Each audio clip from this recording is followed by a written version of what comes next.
Bonjour à tous et bienvenue sur le 13e podcast de Ça vient des RH. On est ravis de vous retrouver ce soir avec deux invités pour parler du recrutement. Et on a une invitée qui est déjà venue sur le plateau il y a quelques mois de cela pour un premier épisode justement sur cette thématique. Donc Marie et Christophe, également un petit nouveau pour le coup. Et je vais leur laisser le soin de se présenter. On commence par toi Marie, si ça te va. Merci beaucoup de m'accueillir pour une deuxième fois dans le podcast. Donc, je m'appelle Marie Umbrook, je suis chasseur de tête. J'ai fondé le cabinet de recrutement qui s'appelle Atorus Executive, un cabinet à taille humaine et indépendant qui a deux activités principales, le management de transition et le recrutement en CDI. Et nous travaillons sur les fonctions RH et les fonctions juridiques. Pour me présenter en quelques mots, donc moi à la base je suis avocate en M&A, donc je viens du monde du droit. Après quelques années dans le monde merveilleux des avocats, qui a une qualité énorme, c'est qu'il vous apprend à travailler sous la pression. J'ai rejoint le monde du recrutement avec cet objectif initial, c'était d'aider les personnes seniors en difficulté pour retrouver un emploi, du coup. Et je me suis rendu compte que effectivement, quand on a plus de 50-55 ans, c'est difficile de retrouver un poste en CDI. Et il y a une quinzaine d'années, c'est développé le management de transition. Et donc, moi, j'ai eu la chance de développer cette activité sur les fonctions juridiques. Et progressivement, ça s'est développé pour ce qui me concerne aux fonctions RH. Et en 2017, j'ai créé le cabinet Atorus Executive. Et aujourd'hui, on est un peu moins d'une dizaine de personnes. Et vraiment, on se concentre sur ces deux activités. Donc ça, c'est ma partie pro. Et puis à côté, je suis passionnée de plein de choses, et notamment du cheval. Et je pense qu'on en cavalière émérite. Moi. Parce que de nombreux prix ont été remportés. Peut-être qu'on en parlera dans la dernière partie de l'actualité du moment. Voilà. Super, merci. Et du coup, toi... Alors moi, le petit nouveau, 1m90, 85 kilos. Il vient d'arriver, c'est ça. Pas si petit, ok, désolé. Alors, Christophe Pad, donc moi j'ai fondé le média RH My RH Line depuis 14-15 ans. Je viens de la fonction RH, j'ai démarré dans la fonction RH il y a quelques années, j'ai 45 ans aujourd'hui. Joyeux anniversaire. Merci. Joyeux anniversaire. Aujourd'hui pile Non, c'est pas aujourd'hui. Je vais même faire 46, tu vois. Ça casse, mais c'était pas mal. C'est spontané. Quoi dire, donc j'ai passé, on va dire 5 ans dans la fonction RH, puis 5 ans au cabinet de conseil. Conseil en organisation RH, en digitalisation de la fonction RH. J'ai d'abord commencé par créer un cabinet de conseil en organisation RH, puis je l'ai cédé. Et je me consacre depuis maintenant 4 années pleinement à l'activité du média. Ok, t'en as eu marre des RH, tu t'es dit... Non, j'en ai pas eu marre des RH. J'en ai eu marre du conseil, oui. Ouais. Ça, c'est une chose. Mais pas des RH. Et c'est pour ça qu'aujourd'hui, on traite exclusivement ce sujet. Ok, hyper intéressant. Merci en tout cas pour les présentations. Je te laisse te présenter, Julien. On ne te connaît pas encore assez. Eh bien, on va commencer déjà dans le vif du sujet parce que la dernière fois, je vous invite à écouter le dernier épisode qu'on avait fait avec Marie et également Fabien au sujet du recrutement et des nouveaux enjeux. Je dirais que l'année 2023, elle va probablement être un peu différente. On entend beaucoup parler naturellement de recrutement. Alors, je ne sais pas quel est l'avis qu'a votre entourage sur le recrutement. Et pour commencer de manière un peu globale, recrutement, marque employeur, est-ce que pour vous c'est pareil ? C'est quoi les différences entre ces deux notions pour vous ? Christophe, peut-être ? On n'oriente pas du tout, c'est ça qu'il faut. Merci Marie. Déjà la première question, qu'est-ce qu'on entend dire ? On entend dire que le recrutement en ce moment c'est très compliqué. La plupart des RH nous disent en fait on n'y arrive pas. On n'arrive plus à recruter. On n'a plus beaucoup de CV. Alors ça tombe bien, nous on vient de faire coup sur coup 2 études là, en début d'année. On a 2-3 chiffres quand même à vous donner. Alors petit moment pub, c'est des études qu'on a réalisées avec CCLD et Assess First. Je connais pas. Voilà. Mauvaise foi. Vraiment, je connais pas. Première question à laquelle ils ont répondu, les RH nous indiquent à 83% qu'ils ont fait évoluer en 2022 leur pratique de recrutement. Donc ça veut dire ils ont revu leur process, ils ont potentiellement redigitalisé les processus de recrutement. Mais quand on pose la même question aux candidats pour savoir si les process sont évalués, là, seulement 57% des candidats nous disent « oui, on a l'impression que ça a évolué ». Donc déjà, on a une différence de point de vue entre les RH qui disent oui, on a complètement revu nos ça n'a rien à process, voir. et les candidats qui disent Ils perdent on des ne voit macros, pas, tu sais, on on ne a voit pas vachement- vraiment. ouais. Je comprends. Et dans le même temps, les candidats nous disent, nous, ce qu'on reproche principalement aux recruteurs, c'est qu'il y a beaucoup trop d'IA, il y a beaucoup trop de digital dans le recrutement aujourd'hui, et ça manque clairement d'humain. C'est ça qui est ça qui Ah c'est ouais, intéressant. tu vois, ouais, clairement, ok. j'aurais Ça pas dit remonte des études, ça. Ouais, Ok. exactement. Ok. Autre chiffre intéressant, en termes de volume, on a 30% des entreprises qui reçoivent moins de 10 CV par offre, par annonce.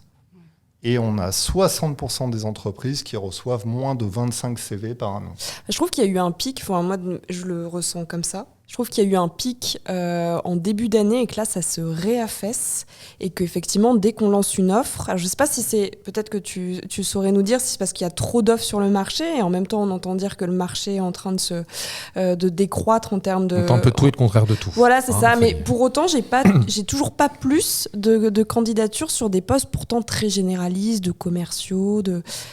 Et comment, du coup, vous expliquez ce Il y a eu ralentissement il y a eu beaucoup d'offres en début d'année parce qu'il y a beaucoup d'offres qui ont été ouvertes en entreprise sur le dernier trimestre. On sait qu'aujourd'hui, il y a beaucoup d'entreprises qui ont du mal à produire parce qu'elles n'ont pas les bras, en fait. Elles n'ont pas de problème financier ou autre actuellement.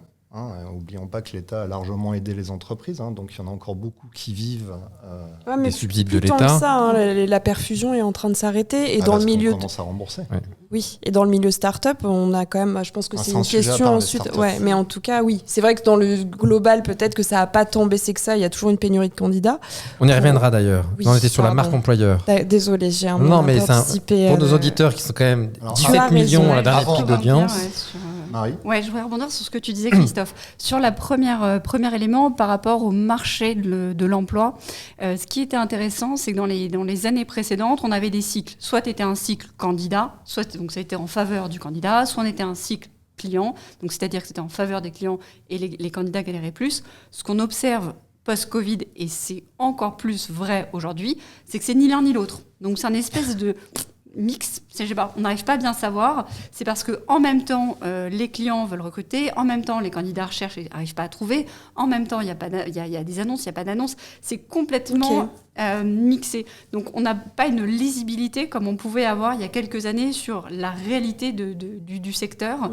Quand tu dis il n'y a pas beaucoup il y a des annonces, oui, les tendances, elles sont plus lisibles. Le deuxième élément, ce que disait Christophe, 83% des personnes les RH disent qu'ils ont fait évoluer leur pratique et les candidats ne le voient pas. Moi, ce que je peux constater, c'est ce qu'on disait avant que l'enregistrement commence, c'est que moi, ma manière de travailler il y a 10 ans et aujourd'hui, elle n'a rien à voir. Il y a 10 ans, on recevait un CV en papier, on allait à la photocopie, l'imprimer, et on se le rangeait, limite on se le rangeait dans un classeur, tu vois ce que je veux dire. Ouais. Et quand il y avait un client qui surlignait. t'appelait, tu surlignais. Oui, c'est important, surligner. Tu cherchais ton CV. Non, mais réellement, moi, j'ai connu cette période-là. Aujourd'hui, c'est plus du tout notre cas. On a tous des CRM. Dans nos manières de rechercher, c'est vrai qu'il y a eu quand même des gros progrès. Alors, l'intelligence artificielle, on y reviendra. Il y a du plus, il y a du moins, évidemment. Mais nous, en tous les cas, sur notre activité, on a gagné énormément de temps sur la gestion administrative, qui était très lourde. Et l'idée, c'est de donner le temps qu'on mettait là-dessus sur plus, je l'espère, plus de qualité d'échange avec nos candidats et nos clients. Mais c'est rassurant ce que tu dis sur le fait que ce soit difficilement lisible parce que, comme on le disait, on entend vraiment tout et son contraire et c'est compliqué de se faire une conviction sur le sujet. Donc, ouais, ça explique aussi. Après, je ne pense pas que ce soit lié uniquement à des postes particuliers. Là, tu prenais l'exemple du fiscaliste. Si on revient, je sais pas, ne serait-ce que 3-4 mois en arrière, on avait une stat qui disait que les métiers les plus compliqués à recruter en France étaient, je ne sais plus ce que c'était dans l'ordre, mais la fonction RH arrivait en 3e position, par exemple. Donc recruter des RH en France, c'est pénurique.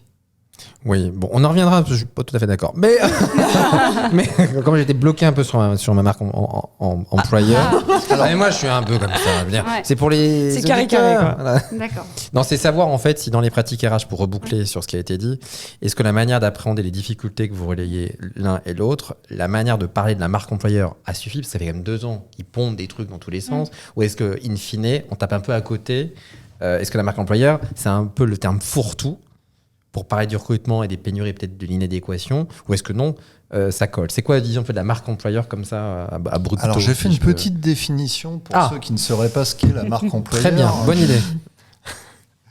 Alors la marque employeur, qu'est-ce que j'ai dit? La marque employeur, finalement, c'est un peu comme quand tu vas acheter un produit.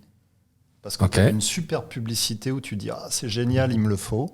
Tu achètes le truc, puis en fait, tu te rends compte que c'est de la merde. et tu veux le redonner. Et tu te dis « Bon, bah, je vais aller me faire rembourser ». La marque employeur, c'est ça. C'est quelque chose à manier avec des pincettes. Parce que ce qu'on a vu récemment, et je l'ai vu beaucoup sur LinkedIn, c'est des campagnes de marque employeur où on voit des DG de boîtes du CAC 40 qui vont au contact des jeunes, etc. Enfin, qui font des choses qui n'ont rien à voir même avec leur secteur d'activité pour générer une image qui n'est pas la leur, pour essayer d'attirer des candidats, notamment de la génération Z. Oui, je vois. Ça, je vois un peu de quoi tu parles.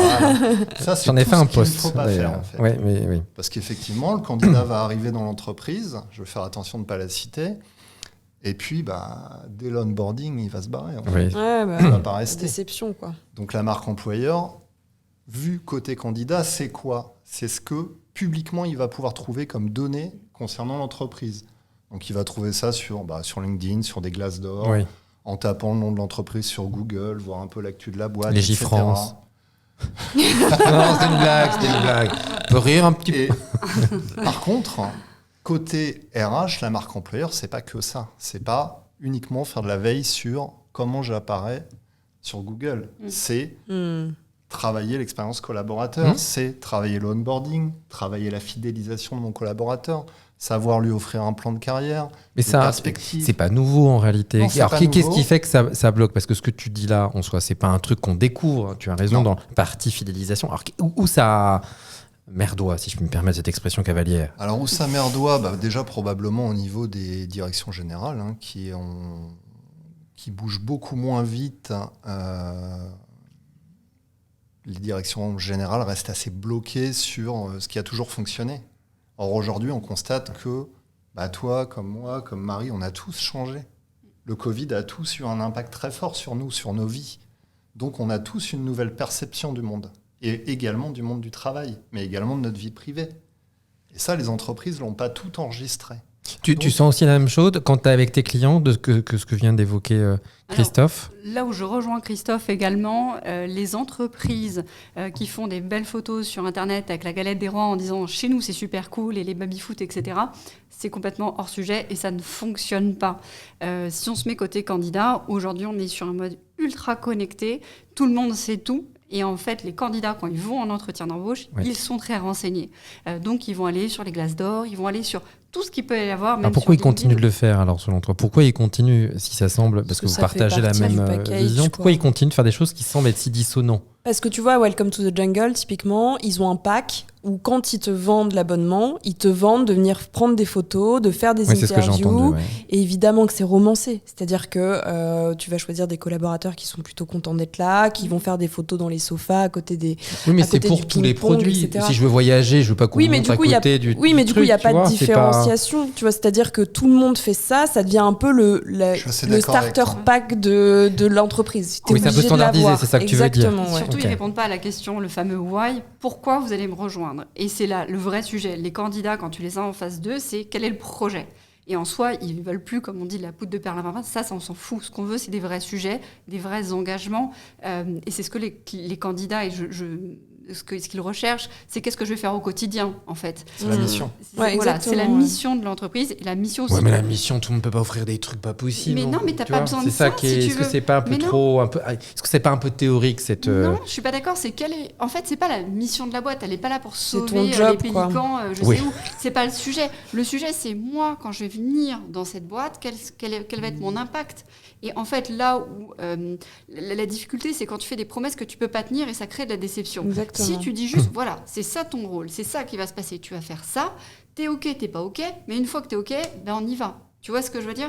Et c'est là où tu peux avoir un décalage entre on va te vendre des choses qui sont complètement dingues et en réalité, ça fait pchit, quoi. Mais donc, en gros, si je comprends bien, l'idée, c'est un peu plus de transparence dans la manière de présenter l'entreprise. Mais est-ce qu'une entreprise qui serait si transparente, est-ce qu'elle va pas perdre des gens en disant voilà, moi concrètement, Sûrement, l'augmentation, l'évolution, je pourrais pas te donner ce que tu as envie. Je suis assez d'accord. C'est pas grave. Est-ce que c'est. Non, vous êtes gentil, c'est pas grave. Il n'y a personne, non, c'est pas grave. Mais non, enfin, c'est pas ça. C'est que on est sur du long terme. Si tu veux, quelqu'un qui se met dans cette perspective long-termiste avec ses collaborateurs, il aura ce discours de sincérité en disant dans ma boîte tout n'est pas parfait, il y a des choses qui fonctionnent, il y a des choses qui fonctionnent moins.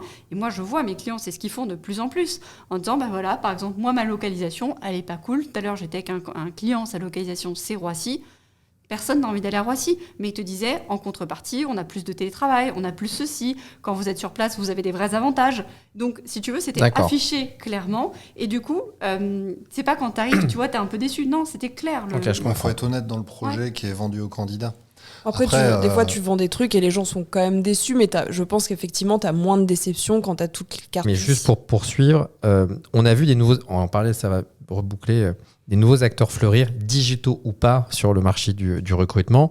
Est-ce que vous pourriez dire que le recrutement, c'est-à-dire que les gens qui veulent s'installer en tant que recruteur ou pourquoi pas talent acquisition, c'est un métier d'avenir à date, hein. Je ne parle pas d'il y a 2 ans où la question, je ne l'aurais peut-être pas posée comme ça. Je parle maintenant. Est-ce que vous dites oui, il y a des perspectives parce qu'il y a des nouveaux enjeux. Peut-être que c'est un métier qui est en train de modifier même de fond, qui est en train d'avoir une approche plus business différemment. C'est quoi votre vision des métiers du recrutement au sens large, à l'un et à l'autre ? Vas-y, Marie. Alors, sur le digital, hein, pour moi, c'est une question de cycle. Effectivement, tu as très régulièrement des modes comme ça qui arrivent. Alors, à un moment, on avait des espèces de bases de données de candidats, des candidats tech. Les clients allaient servir dans leur candidat tech. Alors, ça aussi, ça a fait complètement pchit. Le dossier, on n'en parle plus. Pourquoi ? Parce que finalement, dans le recrutement, quand tu prends un peu de recul, c'est une question d'humain. Et ce que vont rechercher, je pense, en tous les cas, moi, je vois mes clients, ce qu'ils vont rechercher, c'est pas juste un CV. Parce que finalement, avec LinkedIn... Complètement, bien sûr, tu as raison. Donc, c'est pas ça le sujet. Ce que les clients sont prêts à payer, c'est le conseil, c'est le fait que tu connais bien ton marché, tu connais bien un fonctionnement. Et c'est ça qu'ils vont chercher. En tous les cas, moi, les clients qui viennent me voir, c'est pas une base de données. Parce que ça... Tu peux l'avoir facilement sans passer par nous, mais ça va être la compréhension du besoin, l'expliquer aussi par rapport au marché si sa recherche est réaliste, si elle ne l'est pas, et orienter. Parce que ce qu'ils veulent, en fait, c'est pas passer un bon moment avec nous, même si on va bien se marrer. Le vrai sujet, c'est de gagner du temps. Parce que c'est dur de recruter et les gens, généralement, sont pressés. Donc, s'ils passent par des personnes comme nous, en tout cas des personnes physiques, c'est justement pour gagner du temps. Donc, moi, sur la question du digital, oui, si ça peut nous aider, tant mieux. Mais je pense que ça ne remplacera pas, je l'espère et je le souhaite, l'humain. Christophe ? Il y a plusieurs marchés, en fait, dans le marché du recrutement. La question, elle peut être... infini en fait. Tu as effectivement le marché du digital et ce qu'on constate dans le marché du digital, c'est que post-Covid, toutes les entreprises ont fait la course à un nouvel ATS. Donc elles se sont... ça rigole. C'est vrai. Ça part. Elles ont tout acheté un nouvel ATS. Ouais. Je pense que tout le parc français a quasiment renouvelé ses outils. C'est pour ça qu'aujourd'hui, on a une crise au niveau des vendeurs d'ATS qui commencent à faire un peu la tronche et à licencier. Parce qu'ils ont plus de vendeurs que de clients en face d'eux, donc le marché est en train de se réguler. Donc ça, c'est une chose, mais pour autant, c'est bien d'avoir remis les solutions digitales à jour. Le deuxième axe sur le métier de recruteur, je pense qu'aujourd'hui, comme le disait Marie tout à l'heure, il y a 10 ans, un recruteur, il recevait des CV papier, et il avait quand même... il y avait une déperdition de temps à faire de l'administratif, à gérer ton papier, à le scanner au client, etc. Aujourd'hui, le recruteur, effectivement, il peut se concentrer sur la relation avec le candidat. Et je dirais même, il peut devenir plus coach qu'il ne l'était par le passé. Pour moi, un recruteur, c'est aussi un coach de carrière. J'aime bien ce terme de coach de carrière. Alors, c'est rarement le cas quand même. C'est pas rarement le cas. Moi, j'ai par exemple été chassé étant plus jeune quand j'étais RH et j'ai toujours travaillé avec le même cabinet. Ouais, mais c'est un cab. Mais en interne, c'est rare qu'il y ait des compétences de coaching.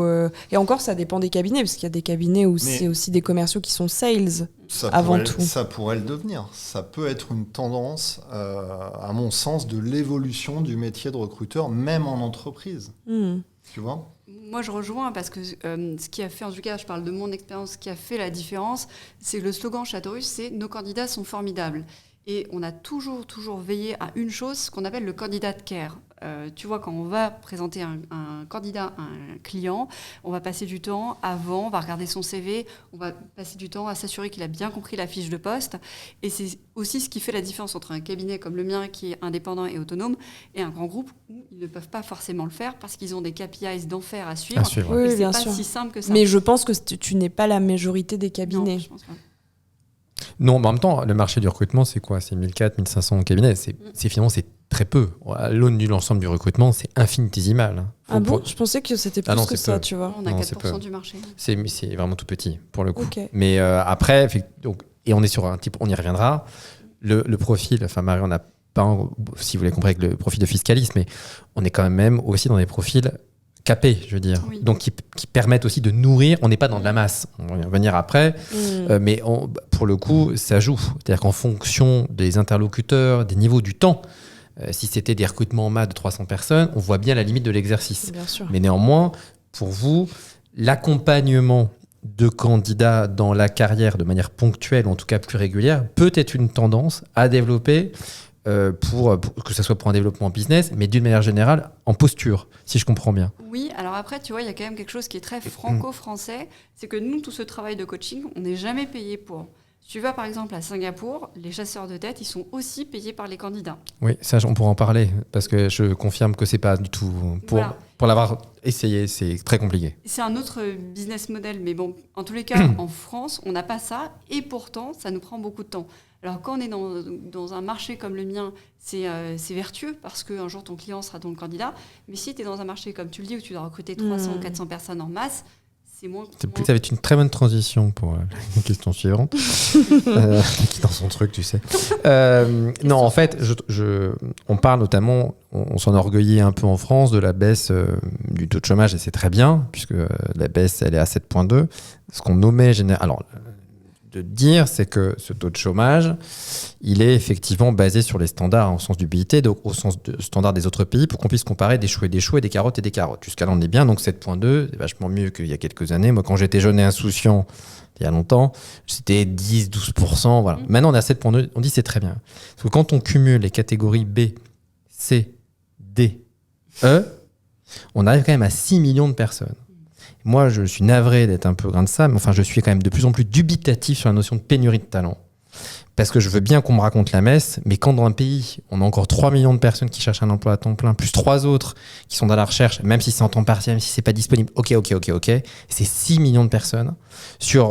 On est quasiment, je crois que c'est 20, je sais jamais si c'est 20 ou 30 millions d'actifs, mais enfin, on est à peu près, ça fait en équivalent presque 20% de la population française.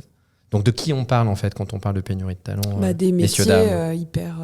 Mais de qui en fait? C'est ça qui moi me laisse de plus en plus dubitatif. J'ai l'impression que même dans notre entourage, moi j'ai fait du test pour dire tu as été appelé toi il y a les 3 derniers mois, tous me disent non. Alors moi je pense qu'il n'y a pas de pénurie de talent. Bon, t'as un peu grillé, j'allais dire. Ah mince, vas-y, excuse-moi. J'étais mais pas du tout. Non mais j'avais fait Pardon, excuse-moi. Le même constat. Moi les chiffres du chômage pour moi c'est... Tu vois, j'avais mis, ils sont lisibles de multiples façons et ça reste un outil politique. Parce qu'effectivement, dire la catégorie A, B, C, bravo. Mais déjà, si tu prends que la catégorie B et C, elle ne cesse d'augmenter. Exactement. Elle cesse d'augmenter. Pourquoi? Parce qu'il y a de plus en plus de précarité. La catégorie B et C, pour rappel, c'est ceux qui travaillent 18 heures par mois ou moins. Les catégories E, je crois que c'est les indépendants. Oui, quasiment. Ça va t'aider. Mais voilà, donc en fait, le chômage, il baisse de façon mécanique, mais si on regarde les chiffres de près, il baisse pas. Et il y a des profils donc sur le marché, donc il n'y a pas de pénurie. J'ai fait une petite phrase que je trouvais marrante. Je disais, il n'y a pas de pénurie de main-d'œuvre en France, il y a une pénurie d'entreprises qui donne envie aux candidats. Donc pour moi, c'est ça le problème. Aujourd'hui, on parle beaucoup de perte de sens au travail. Tout à l'heure, tu m'en parlais, Marie, tu me disais, j'ai des candidats qui ne veulent plus travailler dans certains secteurs. Alors, il y a des raisons qui sont multiples. Ça peut être le secteur qui, effectivement, a mauvaise presse, qui, je sais pas, par exemple... Oui, qui a fait les choux gras. T'as pas envie d'aller travailler dans le pétrole en ce moment, tu vois. Tabac plus. Tabac à fond. Non, à et, fond. et puis Une aussi, niche. si tu cherches, il y a des pénuries de talents sur des profils de niche ou hyper spécialisés. C'est-à-dire que le mec qui a jamais fait de développement, travailler sur un secteur particulier, ok, mais tu vois, si on cherche que des développeurs et que tu as des gens sur le marché qui ont, 10 ans dans les achats, encore faut-il que les entreprises ou l'État ou ce que tu veux aient les moyens de réorienter ces profils, de les accompagner, de faire des vraies transformations. Parce que moi, j'en ai souvent parlé ici, mais ça peut être successful pour plein de gens. Des formations de 3 semaines pour devenir codeur expérimenté, j'ai quand même du mal à me dire que ça existe vraiment, versus des gens qui ont fait une école pendant 5 ans sur ces aspects-là. Donc c'est aussi comment on réussit à réorienter, au-delà de les candidats cherchent du sens et n'ont pas envie d'aller travailler dans des types d'entreprises, c'est comment on fait pour que les gens qui ne sont plus entre guillemets adaptés à travailler sur des emplois d'aujourd'hui à justement switcher sur ces projets-là. D'accord. D'accord. Moi, je pense pas que C'est très bien. Je pense pas que c'est le rôle de l'État, c'est le rôle des entreprises. Moi, en tant qu'employeur, j'ai pris des gens qui sont en reconversion, par exemple sur des métiers de SEO. Typiquement, le métier de SEO, il est en tension. Aujourd'hui, tu trouves je suis pas d'accord. un Non, bien expert sûr. SEO en claquant des doigts. Moi, j'ai fait le pari de recruter des gens qui ne sont pas du tout des métiers et de les former. Mais que toi, tu as formé ou que tu as fait suivre une formation longue Que j'ai formé et auquel je fais suivre des formations complémentaires. Mais après, c'est une stratégie. Et je pense que c'est aussi une bonne stratégie de marque employeur. Oui, mais c'est parce que peut-être que toi, à un moment, tu sais le faire. Mais quand l'entreprise, par exemple, elle cherche SEO et qu'elle a strictement aucune idée de ça s'encadre. Non, mais dans les grands groupes, elle veut quelqu'un qui connaisse tout de suite et qui soit rentable tout de suite. Oui, mais c'est ça le problème. Non, mais ça a toujours été. Le problème. Alors que dans les petites boîtes, t'étais sur un autre rapport au temps. Les gens ne veulent plus aller travailler dans un grand groupe. Je sais pas si Marie sera d'accord pour le grand groupe, mais Alors, moi, je vais vous dire en 2 temps. La première réponse sur les chiffres. Alors, effectivement, les chiffres, on peut tout leur faire dire. C'est ça qui est assez magique. La seule chose que je peux constater, alors là, pareil, c'est le chasseur de tête que je suis, il y a une dizaine d'années, quand tu mettais une annonce en ligne, tu avais quand même pas mal de retours des gens qui venaient et qui disaient « je suis en recherche ». Pareil, il y avait beaucoup de gens qui mettaient leur CV en ligne. Aujourd'hui, en recherche active, quand je mets une annonce en ligne, si j'ai 3 CV en 1 mois, je suis d'accord. Ça n'arrive. Tu vois ce que je veux dire, c'est une danse du ventre sur la table, quoi. Alors peut-être un 3e podcast, Marie. On a ça. Alors est-ce que c'est parce que je suis sur un secteur spécialisé? Probablement. On en parlait tout à l'heure. Il y a quand même des secteurs qui ont du mal à recruter. Le BTP, la restauration. T'as plein de profils pour 1000 raisons qui ont du mal à recruter. Nous, ce qu'on voit, c'est quand même qu'on a des métiers qui sont fortement en tension. Ça fait le jeu de la hausse des salaires et ça nous emmène dans des endroits qui sont complètement déconnants. Des juniors qui ont 2 ans d'expérience ou à peine qui sortent d'école, qui te demandent 60K de rémunération. Par mois. Non, par an. Semaine. Par semaine. C'est énorme. Non, mais tu vois ce que je veux dire? Oui, mais paradoxalement, parce qu'il y a une chronique notamment, je ne dirais pas l'association représentant des RH, brillante, je vous conseille de la lire, qui a eu, en se disant il y a un problème de recrutement des seniors, pour rebondir. 500 000 personnes qui sont à la recherche d'un emploi. Dedans, il y a notamment des personnes qui sont aussi, qui ont les compétences, tout ce que vous voulez. Bon, bref. Et donc, la réflexion après ces 10 ans d'analyse, on n'a bien rien fait, c'est de dire tiens, on va faire une exonération avec les CDI seniors. Vraiment, 10 ans pour ça, formidable, vraiment, gros think tank en la matière. Ça veut bien dire que quand même, si vraiment il y avait des métiers, alors développeurs, je crois que c'était très à part, parce qu'avocat, on sait qu'il y en a beaucoup aussi, foncièrement, on recruterait des seniors. Qu'est-ce qui fait qu'à un moment donné, quand vraiment j'ai soif, enfin, à un moment donné, si on me dit, c'est 10 balles, c'est 10 balles. Et là, on se dit, non, alors attends, quand même. Alors, je vais pas tout à fait dans leur conversion, parce que ça prend du temps. Les seniors, poupi, je vais mettre ça de côté. Et tu vois, il y avait un post maintenant, je vais le lire, parce que je trouvais que c'était plutôt rigolo. Bon, c'était de Youssef El Atafi, qui écrivait, il n'y a pas de pénurie de talent. On l'entend du matin au soir. Ouais, super. Il n'y a pas de pénurie de talent. C'est juste que vous ne voulez pas de junior, pas de senior, pas de remote, pas de ceci, pas de cela. Honnêtement, c'était peut-être un peu dans la caricature, mais c'est pas que faux. En réalité, les entreprises, notamment pour les seniors, pour les citer, elles sont quand même pas super fans et ça bouge peu. Et donc là, on va demander une exonération. Bon, c'est très bien, ça passe. Pour les plus de 60 ans. Pour les plus de 60 ans. Évidemment. Il faut bien commencer. Hein, mais donc, tu vois, c'est ça qui est aussi un peu étonnant en soi. Non, mais sur la pénurie, si tu veux, il y a un vrai sujet, c'est l'hybridation des compétences et l'évolution des compétences dans les entreprises. Ce qui se passe, c'est que tu le vois bien, j'en parlais tout à l'heure en rigolant. Moi, il y a 10 ans, je faisais avec mes CV comme ça. Bon, aujourd'hui, ça peut pas être le cas. Mais si tu vas de manière plus short, entre il y a 2 ans et aujourd'hui, la manière dont on travaille n'a plus rien à voir. Donc, les manières d'évoluer, les formations au-delà de l'entreprise, de qui doit être en charge de la transformation, de la reconversion, vous l'appelez comme vous voulez, l'entreprise ou l'État, il y a un vrai sujet, c'est que la manière dont on travaille aujourd'hui n'est pas la même qu'il y a 1 an et ne sera pas la même dans 1 ou 2 ans. Et la difficulté qu'on a, on voit le gros sujet, c'est qu'il y a des candidats qui sortent du rail, du secteur professionnel, qui sortent du métier, pardon, et qui ont du mal à raccrocher les wagons derrière. Et ça, c'est un vrai sujet. Moi, je l'ai sur certains de mes candidats qui ont des vraies difficultés pour revenir après dans l'entreprise.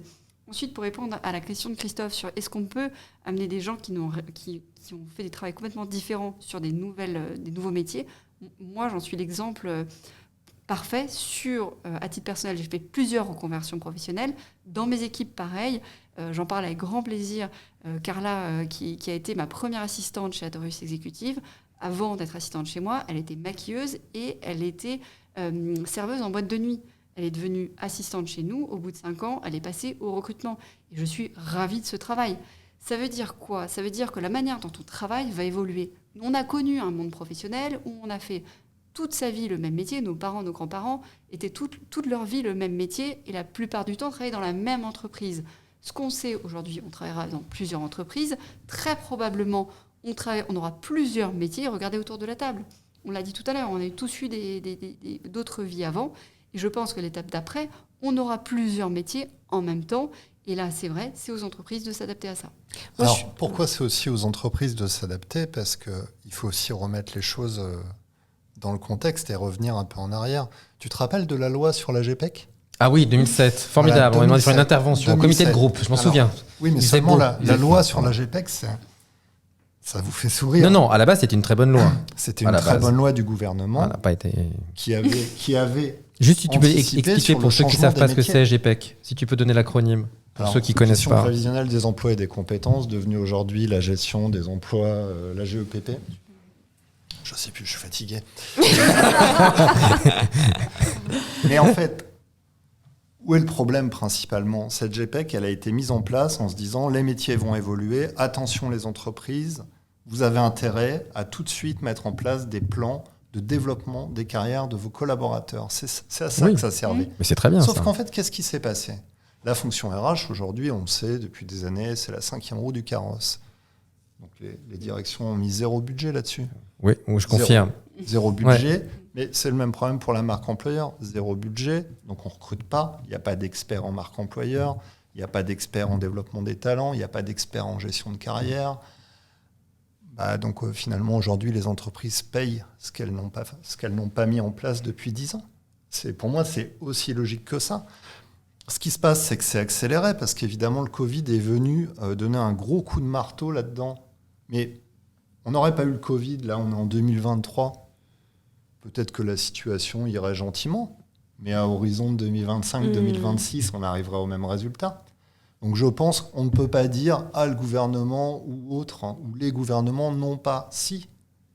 Ils ont à un moment donné alerté. Encore une fois, on en discutait une fois, je pense, avec Amélie en disant l'entreprise ne peut pas tout non plus. C'est-à-dire que moi, j'en vois des belles histoires de mobilité interne sur des changements de poste qui se passent hyper bien. Mais la réalité des choses, c'est que pour 3 personnes qui se passent bien, t'en as 5 où ça se passe pas bien. Ce ratio n'a aucun sens. Mais pour vous dire juste... Mettez en accéléré ce passage. C'est pour dire qu'il y a plein de gens qui aussi sont peu adaptables sur des postes qui sont complètement différents. Et je pense que c'est très optimiste de dire il faut juste accompagner les gens pour apprendre à faire, mais il y a aussi des gens qui n'apprendront pas à faire le métier ou qui n'en auront pas envie, parce qu'on peut attendre plein de choses d'un métier et se rendre compte une fois qu'on l'exerce que c'est complètement décorrélé avec ce qu'on avait imaginé. Par exemple, j'avais déjà cité cet exemple, un stagiaire qui était venu faire une reconversion en data et qui venait du sport et qui s'était dit mais en fait ça ne me plaît pas du tout parce que je suis assis toute la journée, parce que c'est un job que j'avais imaginé comme quelque chose où j'allais gagner de l'argent, où j'allais vraiment avoir de l'impact, et je me retrouve à faire des reporting pour des commerciaux. Donc je trouve aussi que oui, l'entreprise peut accompagner et devrait accompagner mieux, mais je trouve aussi qu'il y a de la curiosité intellectuelle, il y a de l'envie, il y a aussi de la capacité aussi à un moment à pouvoir switcher sur d'autres sujets.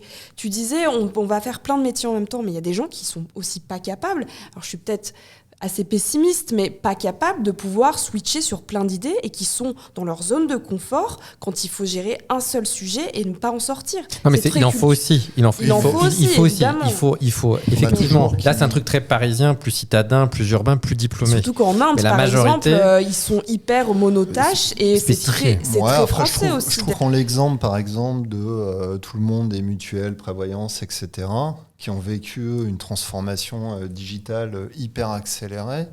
Tu as eu assez peu de plans sociaux. Ils ont fait, là, pour le coup, des vrais GPEC.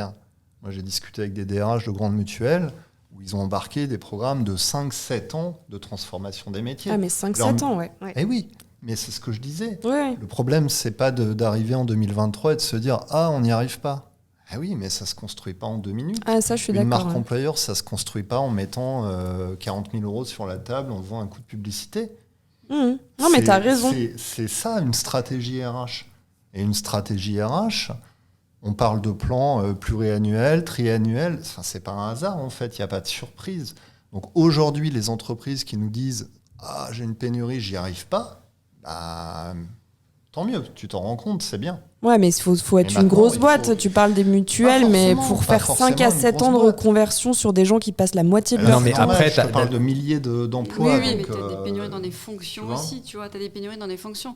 Et là, le contre-exemple, et ça rejoignait ce que je disais par rapport à la pénurie, tu as des gens qui ne sont pas du tout adaptables. Et ça, j'ai eu le contre-exemple à plusieurs reprises. Je vais encore partager une expérience.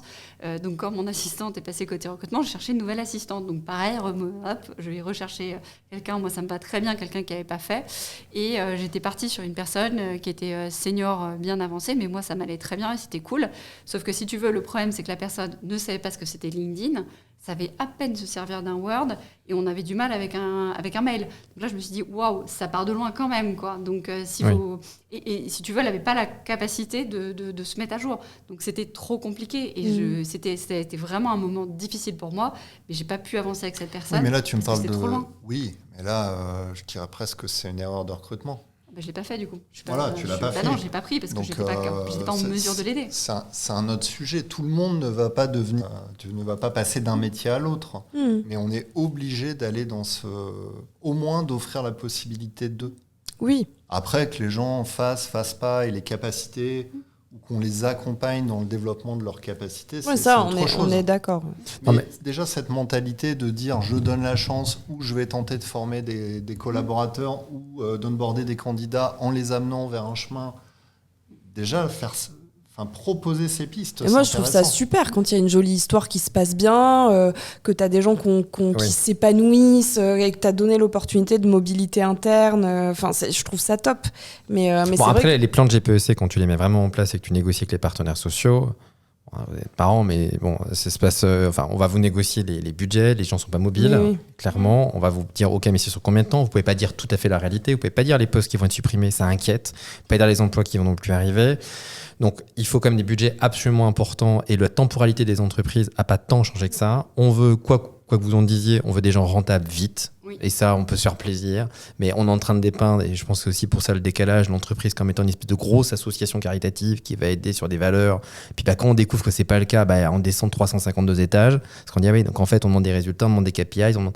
C'est un peu le principe de la boîte, quoi. Donc, l'entreprise à mission, c'est gentil. Mais donc, moi, je trouve qu'il y a un décalage aussi entre ce qu'on essaie de l'entreprise, et elle fait comme elle peut en disant je vais essayer de donner un peu des trucs un peu jolis en donnant envie, mais la réalité fait que la réalité revient. Et je veux dire, ça transcende les générations. Je vous invite à regarder les jeunes chefs d'entreprise de start-up. navré, si vous me racontez que les choses ont complètement changé, bah moi aussi je me mets que t'as dit tu dansais en pole dance, je sais quoi.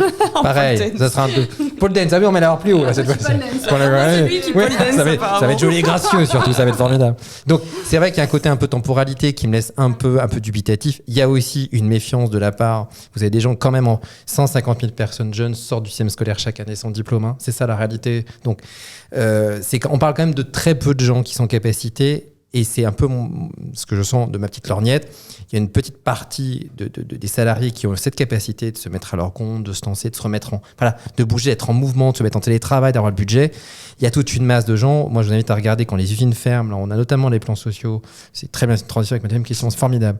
Camailleux, c'était pas fait exprès. Samarina qui ferme. Moi, je vous invite à aller voir ces gens et dites-leur, écoutez, la boîte, elle va déposer. Non, la boîte, elle le fera pas. Donc, il y a un décalage de temps. Il y a une accélération, je dirais, peut-être de certains métiers, de certains secteurs, de certaines entreprises qui doivent aller beaucoup plus vite et pour lequel il y a un champ des possibles énorme. Moi, je me pose la question de savoir si on n'est pas en train de laisser aussi sur le bas-côté des gens dont on dit « Ok, c'est très bien, mais voilà les métiers qu'il y a, et puis débrouillez-vous avec. » quoi. Et l'État n'a pas effectivement les moyens pour l'entreprise et concurrence mondiale. L'orientation initiale. Oui, mais ça, c'est un vrai sujet aussi. Mais c'est important, je trouve, de dire. Il y a une décorrélation qui pèse sur les plus jeunes, certains sont très courtisés, et tu as raison, du coup, effectivement, c'est un peu l'offre et la demande, je l'entends. Il y en a d'autres qui découvrent en fait que leur métier, c'est un peu dur, mais il n'y en a pas vraiment besoin. Où ils sont pour une offre, ils sont 10, 15, 20. Il y a toujours le marketing, mais c'est un peu dommage, quoi. Moi, j'ai pas de problème à recruter. Le marketing ? Là, j'ai mis une annonce dimanche. Je dois déjà être à 80 candidats. Oui, mais c'est parce qu'on a continué à former des gens en leur disant il y a de la place dans les écoles. Et parce que c'est sexy. Non, parce que c'est ça. Mais non, mais il faut être clair, c'est sexy. Faire du marketing. Et actuellement, on est dans le monde du paraître. Il faut donner. Non, mais il faut être clair. Nous, on est dans l'influence. Alors, il faut assurer que c'est sexy. Donc, c'est aussi ça le décalage. On a voulu donner des belles photos et c'est vrai que ça attire plus. Pourquoi toutes les photos sont retouchées aussi ? J'avoue, j'ai mis des photos de moi aussi. C'est vrai. Ça joue, évidemment. Ça joue. On clique. On clique. Alors, on n'incite pas tout le monde à le faire. Je suis pas sûr que ça soit toujours le même effet. Enfin, donc c'est vrai que pour le coup, c'est ça qu'on sent. On a maintenant aussi des startups qui connaissent quelques ralentissements dont on parle dans la presse. On a des entreprises qui sont dans le retail qui n'ont pas su, et ça regroupe parce que le changement de paradigme joue aussi beaucoup, et donc ça impacte fortement des entreprises. On a aussi celles dont vous parliez tous les deux, pour lesquelles l'économie, c'est moins perfusée. Bref, on parle de plus en plus de plans de licenciement, et ma question va être, est-ce que 2023... c'est un continuum de 2021 ou 2022 avec toujours autant, parce que désolé, pendant un moment c'était jusqu'à plus soif, pénurie. Ah, mais c'est bon, hein. La guerre des talents. Et on a envie de dire, ok, mais qu'est-ce qu'on fait de tous ces gens-là finalement ? Ça va être quoi 2023 ? C'est la même chose ou non, en fait, il y aura pour une petite partie des pénuries et pour une autre partie, ça va être plus compliqué. Tu citais Samarina, je pense que pour tout le secteur... les boutiques en général, retail, même les petits commerces, etc. Ça va être compliqué. Samarina, typiquement, comme GoSport, en fait, le problème, c'est qu'ils n'ont pas passé le cap du digital, en fait.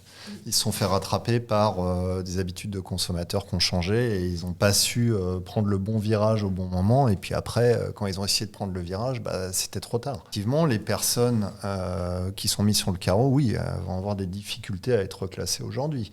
Parce qu'elles ne sont pas adaptées aux nouveaux modes de consommation, ne vont pas pouvoir se faire embaucher par un concurrent parce qu'eux-mêmes... Bien sûr. Tu vois, ce week-end, j'étais chez Bershka avec ma fille, par exemple. Chez Bershka, typiquement, c'est moi qui fais la caisse. Il n'y a plus de caissier. Ah oui, il n'y a plus de... Oui. Il n'y a plus de caissier. Ah oui, on est d'accord. L'antivol. Donc, tu mets en rayon. Tu ranges le cintre. Pas bête quand même. Donc tu vois, déjà, ces métiers-là, ils disparaissent. Ouais. Après, tu parles d'un autre secteur qui est toutes les startups. Là, c'est complètement autre chose. Et là, quelque part, tout à l'heure, on disait il y a des développeurs, c'est pénurique, ou des commerciaux. Non, en fait, c'est une chance pour certaines entreprises que les startups se cassent la gueule. Parce qu'elles vont pouvoir récupérer des profils. Ça sera le message positif, c'est une chance. Non, mais c'est vrai, c'est un message positif. Mais oui, t'as raison, bien sûr. Tu récupères de très bons profils. Pourquoi les startups se cassent la gueule ? En fait, c'est juste une question économique. Parce que les fonds d'investissement mettent plus au pot pour une raison simple, parce qu'on est post-Covid, c'est instable, il y a un conflit international en Ukraine, les marchés financiers sont hyper instables. Donc, si la startup n'est pas rentable, on n'injecte plus. Donc, on injecte plus. On a arrêté de faire. Qu'il soit rentable. Ouais. Exactement, voilà, on a arrêté l'argent magique. Quoi. Tu regardes, mais regardez tout à l'heure en série, tu regardes We Crash par exemple, c'est exactement ça. Je les conseille. Je l'ai conseillé cette série à tout le monde. nombreuses fois. Avec Anna Tawai, Jared Leto. Et pas dans le que rôle là-dessus, principal. Je parlerai pas des pratiques RH des startups, c'est pas le sujet. Mais, Non, c'était plus de voir le champ de paradis. Et que t'observes aussi. Alors moi, la petite perspective, je vais arrêter de jouer à Madame Soleil, parce qu'en 2019, tu vois, fin 2019, quand les journalistes me disaient « Qu'est-ce que tu sens, Marie ?» J'aurais dit « Les gars, 2020, on marche sur l'eau. » C'est notre La fille qui a année. du pif, tu sais. Là, on est au top. Grosse année. Grosse année. Donc 2023, je vais arrêter de donner mes prévisions. Je vais m'en abstenir pour le bien-être psychologique de tout le monde. Ce que je peux dire, et ça c'est un truc que j'ai bien compris, c'est qu'on est passé d'un temps de crise à un temps de multicrise. Des multicrises au sens positif et au sens négatif du terme. On voit, il y a certaines entreprises qui sont dans des crises très positives et qui vont embaucher. Tout à l'heure, j'étais au téléphone avec une société dans le secteur aérien qui me disait « Nous, les carnets de commandes sont pleins, on recrute à tour Ça de bras. » repart, quoi. Ça repart de folie. Et à l'inverse, on l'a pu le voir dans les exemples que tu as donnés, alors pour 1000 raisons qui s'expliquent par du sectoriel, on a parlé de l'évolution dans les San Marina et autres, de l'évolution de la consommation qui a peut-être pas été absorbée, donc des erreurs peut-être au niveau de la direction. On a parlé des startups également. Alors pourquoi les startups ? Il y a quelques années, il y a eu beaucoup d'argent avec des levées de fonds. L'argent, est-ce qu'il a toujours été bien investi au bon endroit ? À voir. Voilà, souvent des dirigeants, donc je ne vais pas faire de généralité, mais souvent des dirigeants qui pourraient être un peu jeunes et qui pourraient manquer un peu d'expérience. Et on a vu certaines entreprises qui ont des difficultés aujourd'hui. Est-ce que c'est une correction du marché ? Dans des marchés, comme toujours, il y a des moments où tu as plusieurs acteurs qui vont se créer, et puis il va y avoir des concentrations.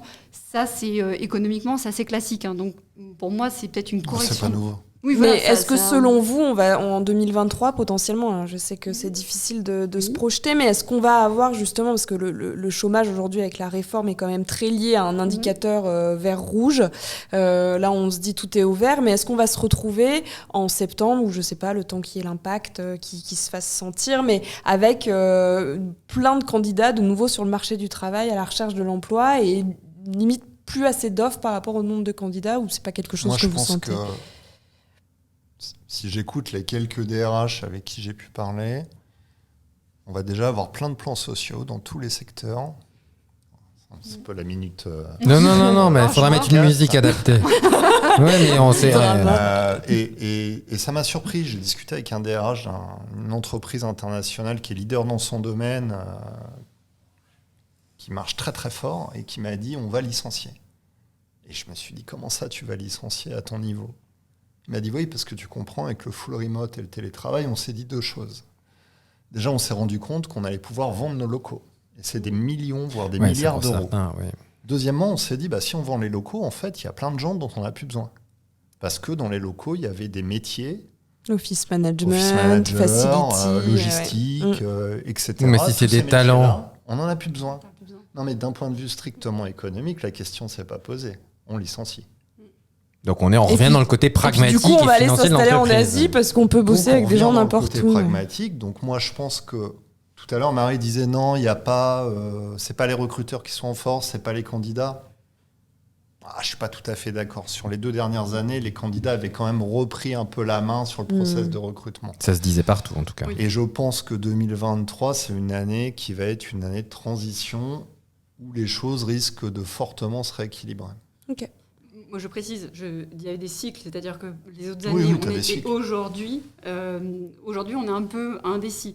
Effectivement, sur 2019, donc encore une fois 2019, 2018, 2020, effectivement, c'était totalement un marché de candidats. Covid, incertitude. Aujourd'hui, c'est beaucoup moins lisible. C'est ça que je disais. Ouais. Sur cette question de où est-ce qu'on en sera en septembre 2023, encore une fois, c'est très, très difficile de donner une prévision. Là où je rejoins Christophe, et moi, alors là, vous me lancez sur un sujet qui va me faire bondir, sur le télétravail. Évidemment, moi, je suis une entité de travail officielle. Pourquoi ? Non, mais parce que c'est très simple. Ce que tu décris, c'est ce que tous mes clients me disent. Si tu veux, ils se baladent dans les couloirs et ils voient des plateaux vides.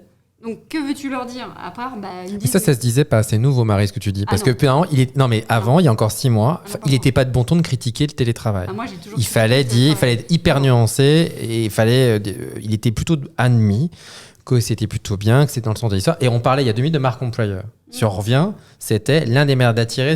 Et finalement, on arrive pour dire. Donc, il y a une espèce de dissonance entre l'aspiration candidat et la réalité entrepreneur. Ouais, mais là, pour donner la parole. Là, tu as un problème de génération aussi. Oui. La perception n'est pas la même.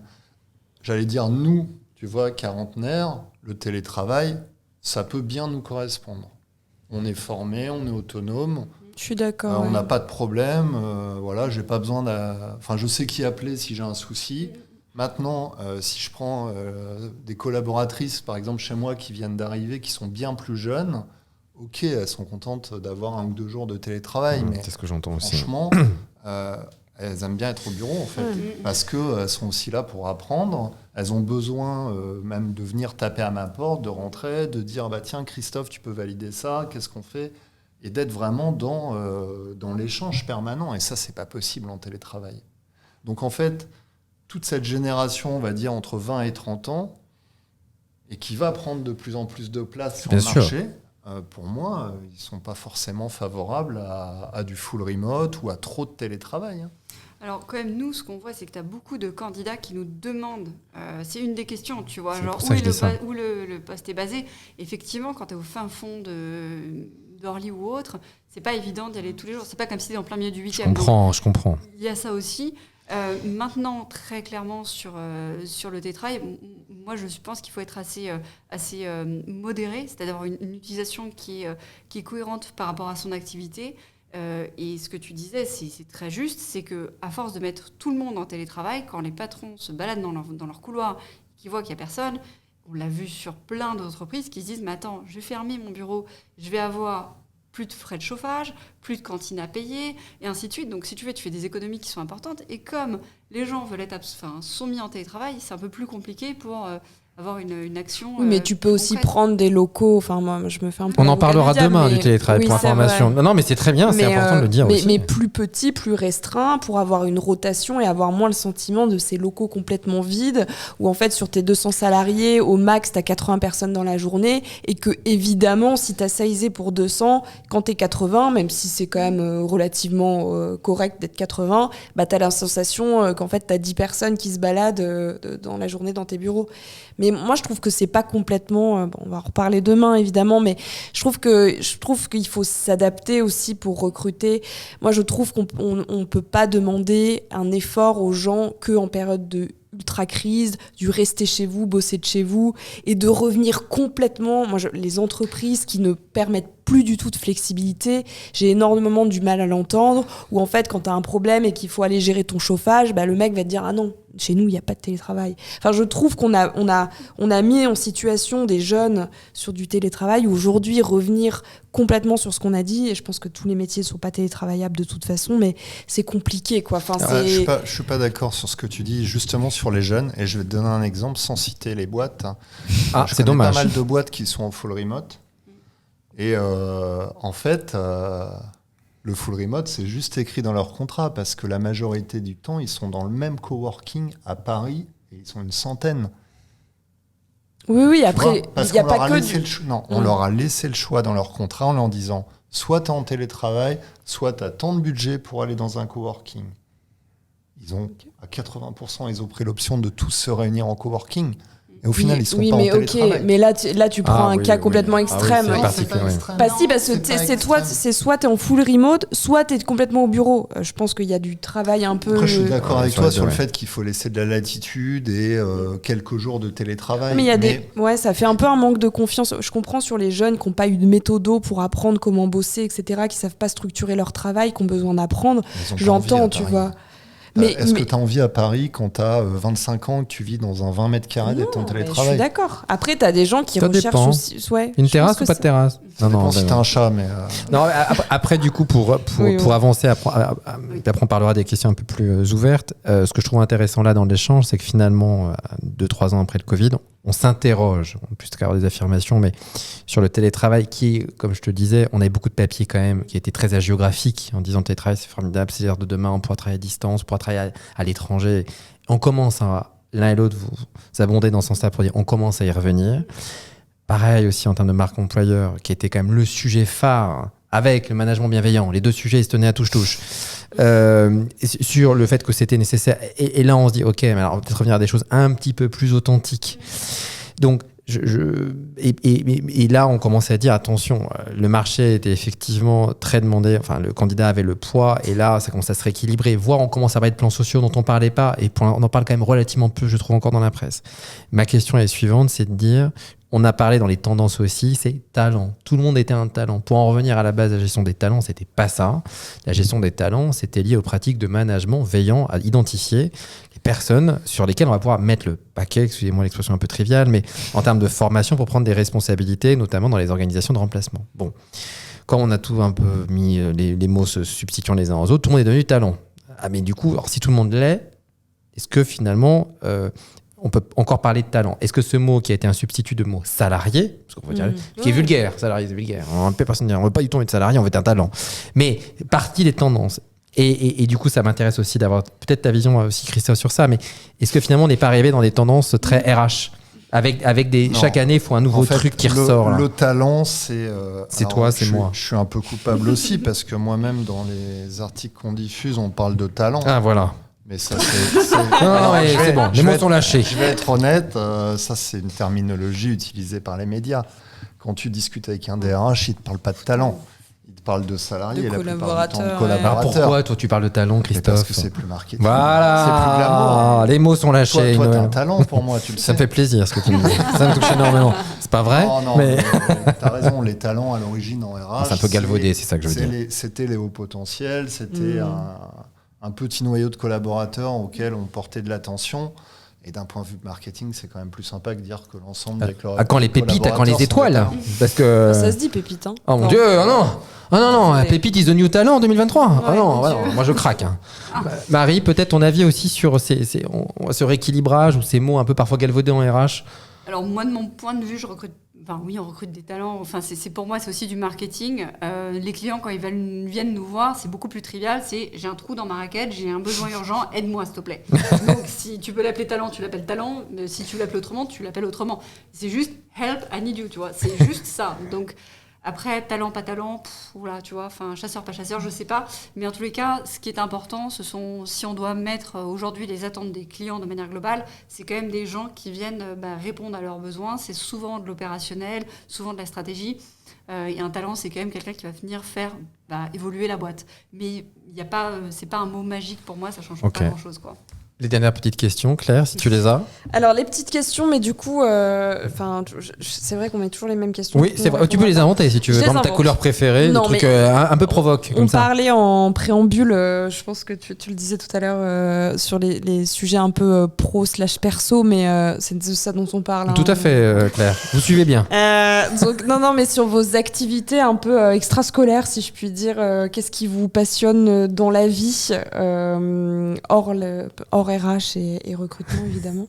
Enfin, ça peut aussi passionner et faire l'objet de l'écriture d'un livre, il me semble d'ailleurs, par exemple. Mais voilà, sur des passions un peu du moment ou pas du moment d'ailleurs, global. Alors moi, mes enfants, mon mari, mon chat, ok, ça c'est important. Dans quel ordre? C'est important aussi. Le chat. Non, je rigole, mais c'est important ma famille. Non, mais c'est vrai que c'est important. Après, à côté, moi, je suis une cavalière, je fais énormément d'équitation. Donc l'année dernière, j'avais fait le concours de la Baule. Donc on a quand même, je le dis parce qu'on en avait parlé l'année dernière, donc c'était le concours de la Baule. Et on avait levé, donc je fais des concours, mais je le fais pour des associations. Et donc on avait levé 5 000 € pour une association qui s'appelle Droit comme un H. Avec cet argent, nous avons payé 2 bourses pour 2 étudiants qui sont handicapés, donc situation de handicap visible. Et pour leur permettre, on va financer leur concours d'avocat. Donc c'est avec l'association Droit comme un H. On va bientôt leur mettre les prix.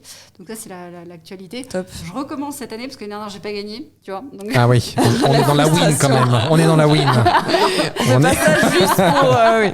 Non mais attends, tu vois, tu te retrouves face à des mecs qui montent vraiment. Tu vois, toi, t'arrives avec ton truc, tu fais comme... Allez, c'est un poney, il faut dire. Donc, vachement moins vite. Non, Dédé de la Fresnaye, c'est un cheval qui est génial. J'ai de la chance d'être avec lui. Bon, il lui manque une patte. Mais enfin bon. Il est vachement moins vite que lui. Ouais, mais c'est pas grave. Donc voilà, donc on recommence cette année. Et sinon, dans l'actualité très courte, à la fin de la semaine, il y a le saut Hermès. Donc voilà. Ok. Poney. C'est ça le côté un petit peu chic, du coup. Christophe? Bah, moi, j'ai pas grand-chose à côté de toi. Hein. Oh. T'as pas de chat? Non, j'ai pas de passion particulière. Bah, je suis comme toi, j'ai mes enfants, ma femme. J'ai pas de chat, j'aime pas les chats. Voilà, Fâcheux, ça faisait partie des cadeaux. Et après, voilà, je suis entrepreneur, donc ma passion, c'est mon entreprise. Ok. Et rien à voir comme question, mais une question, voilà. Un quartier de Paris que vous aimez et pourquoi? Un quartier ou une place ou un endroit de Paris que vous aimez? Alors, je vais te décevoir, mais je suis pas très fan de Paris. Ok, merci beaucoup. C'est pour ça qu'il fait du full remote. Alors en France, peut-être, je l'ai Paris parce que c'était plus fait. Conseil Nogent-sur-Marne, qui est beaucoup plus Ah, mon Dieu. agréable à vivre, avec Nogent- le bois de Vincennes, la Marne, Nogent-sur-Marne. plus vert. C'est pas très loin, tu sais, j'ai mis 20 minutes pour venir. C'est vrai. Team Est. C'est vrai. C'est dans le 9-4, près Vincennes. Et le Marie. Pont Alexandre III. Ah oui. C'est beau, c'est Paris, c'est la France, voilà, belle vision sur la Tour Eiffel, c'est classique, ça fonctionne. Un moment, tu vois, il y a des trucs qui marchent. Chaque fois que je passe, je me dis, oh, qu'est-ce que c'est beau, voilà. Eh bien, on va terminer sur ce pont Alexandre III. Toi, rien à voir, évidemment. On a passé en tout cas un super épisode. Ouais. On a parlé de manière sans langue de bois, de manière authentique, comme on s'y attendait. Oui, oui. Et si. Ah, si. Voilà. Et on vous invite évidemment à commenter, partager. On espère que vous allez aimer autant cet épisode que nous avons pris plaisir à l'enregistrer. Et on vous dit à bientôt pour un nouvel épisode de Ça vient des RH. À Ciao. bientôt. Merci. Merci.